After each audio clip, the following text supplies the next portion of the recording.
ça ce qu'on appelle la crainte de l'Éternel. C'est ça ce qu'on appelle la crainte de l'Éternel. Craignons Dieu parce que l'heure du jugement de Dieu est arrivée. L'heure du jugement de Dieu va arriver. Craignons Dieu. Craignons Dieu. C'est ça ce qu'on appelle. Donc la crainte de Dieu, c'est être conscient en toi-même. Sois conscient que Dieu te voit. Sois conscient que ce que tu es en train de faire, Dieu est là. Sois conscient que Dieu est en train de te surveiller. Sois conscient. Alors, n'insulte personne. Alors, ne vole pas. Ne commets pas le mal. Genèse chapitre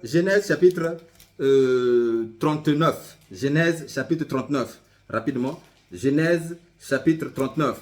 La crainte de Dieu, c'est quoi? Parce que l'ange vient et l'ange dit, craignez Dieu. Alors, c'est quoi la crainte de Dieu? Et c'est ça ce que nous tous, on doit comprendre.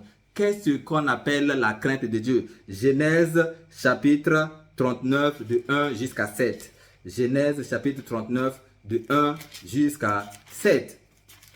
La crainte de Dieu, c'est que toi, tu es conscient que Dieu est avec toi. Tu es conscient que Dieu te voit.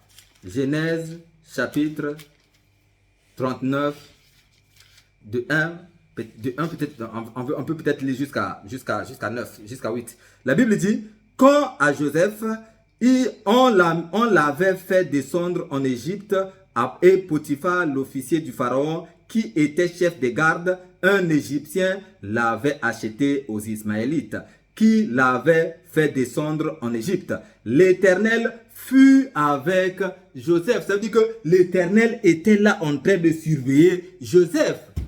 Et Joseph était conscient que l'Éternel était en train de le surveiller. C'est pourquoi, même en Égypte, seul, il n'a pas péché. Évitons le péché. Dieu est en train de nous voir. Dieu te voit, Dieu te surveille. Dieu est là, là où tu es. Craignons Dieu. La Bible dit, je répète le verset 2, la Bible dit, l'Éternel fut avec Joseph et la réussite l'accompagnait. Pourquoi la réussite l'accompagnait? Parce que l'Éternel était en train de surveiller tout ce que Joseph était en train de faire. Donc Dieu est là. Toi, sois conscient que Dieu est là. Ne vole pas, ne triche pas. On ne triche pas. Un enfant de Dieu ne triche pas. Un enfant de Dieu ne dit pas de mensonges. Un enfant de Dieu est tranquille. Un enfant de Dieu est conscient que Dieu est avec lui.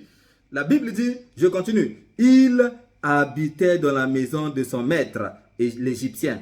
Son maître vit que l'Éternel était avec lui et que tout ce qu'il entreprenait, l'Éternel le faisait réussir entre ses mains. Donc, même les gens vont remarquer que Dieu est avec toi. Mais toi, tu dois d'abord être conscient que Dieu est avec toi. Toi, tu dois d'abord être conscient que Dieu te voit, que Dieu est en train de te surveiller. Ne dis pas que non, personne ne me voit. Tu voles, tu prends. Non, ne le faisons pas. Parce que l'heure du jugement va bientôt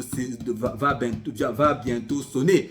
Alors, craignons Dieu. Craignez Dieu. Craignons Dieu. C'est ça l'évangile du temps de la fin dit. L'évangile du temps de la fin dit, craignez Dieu. Car l'heure du jugement est en train de sonner. Le verset 4 dit, et Joseph trouva grâce aux yeux de son maître, et il l'employa à son service, l'établit responsable de sa maison et lui confia tous ses biens. Verset 5 dit, dès que Potiphar l'eut établi responsable de sa maison et de tous ses biens, l'Éternel bénit la maison de cet Égyptien à cause de Joseph. Et la bénédiction de l'Éternel reposa sur tous ses biens, que ce soit à la maison ou au champ. Il abandonna tous ses biens entre les mains de Joseph et il ne prenait connaissance de rien avec lui, sauf de sa propre nourriture. Or, Joseph était beau à tout point de vue. Le verset 7 dit, après cela, la femme de son maître Potiphar porta les yeux sur Joseph et dit, couche avec moi.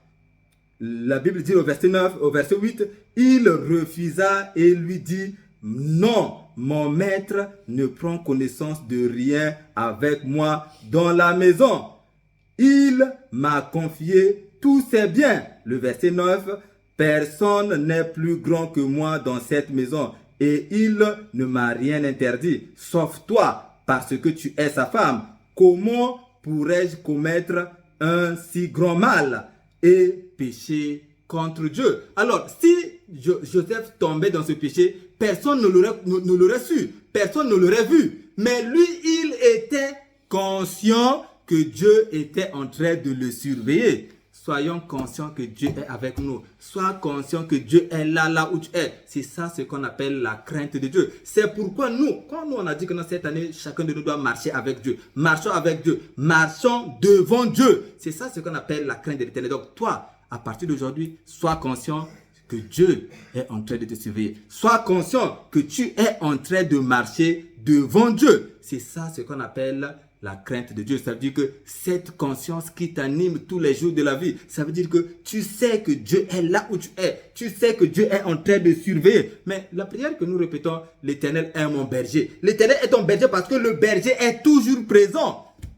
Le berger est toujours présent. Rien ne me manquera. Rien ne te manque. La protection ne te manque pas. La nourriture ne te manque pas. Aucune provision ne te manque. Pourquoi? Parce que ton berger est là. Et c'est ça ce qu'on appelle la crainte de l'Éternel. Sois conscient, ne vole pas, ne tue pas, ne fais rien que Dieu considère comme mal. Et la Bible dit que c'est le péché. Alors, le jugement pourra tomber sur toi. C'est pourquoi, Apocalypse chapitre 14, le lisons et aujourd'hui, on conclut ici.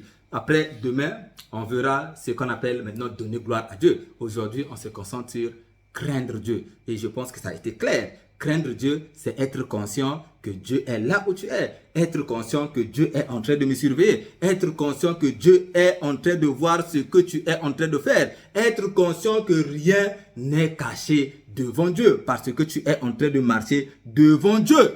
Il est ton berger. La Bible dit, Apocalypse chapitre 14, le verset 7, et il disait d'une voix forte, craignez Dieu. Craignons Dieu. Les gens ne craignent plus Dieu.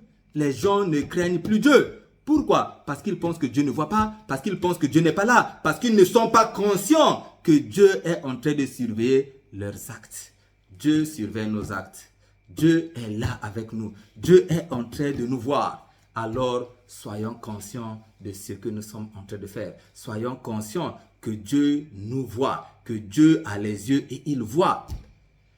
Et c'est ça le message de l'ange. Craignons Dieu et donnons-lui gloire. Demain, on va étudier c'est quoi donner gloire à Dieu. Aujourd'hui, on a étudié ce qu'on appelle craindre Dieu. Craindre Dieu, tu dois être conscient. Quand tu es à l'école, sois conscient que Dieu est là. Tu ne peux pas tricher.